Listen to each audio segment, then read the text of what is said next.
After the revolution, for a very short period of time, some 8 months, I was appointed the Minister of Culture of the Republic of Armenia, and this was the start of the challenging career as a woman being in charge of political positions. And then afterwards, being the head of the biggest political faction of the majority in the Parliament of Armenia is another challenge, because there are very diverse and mixed expectations. First of all, there has never been a case when in the history of Armenia, the head of the biggest political majority in the parliament was a woman. And then there are the expectations or suspicions whether she's going to cope with the situation or not. And not only being a woman, but also being young plays a role here. And so far, fortunately, the situation is getting better day by day. Given the work that we do together with members of parliament, given the highlights and underscores that we make as a political team. And so being a team member is one of the most important points here.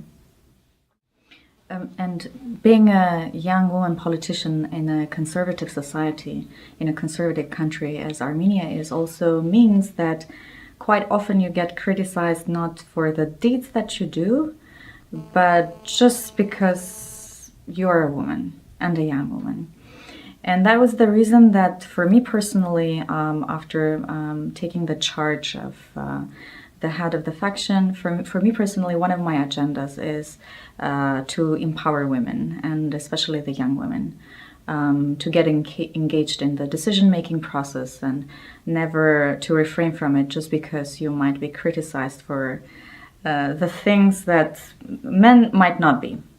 Whatever is forgiven, and even the formulations, the expressions, sometimes the men say that it is not being even noticed, but the women quite often are not forgiven for that. So, and this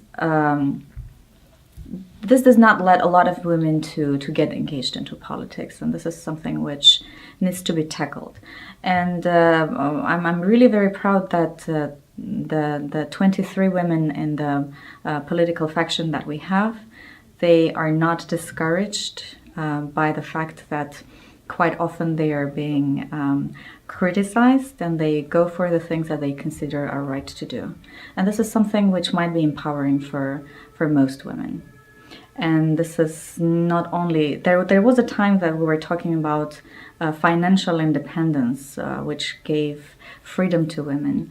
Now we think that beyond that, there needs to be an ambition to go for more. And that's where we think that the parliament can be.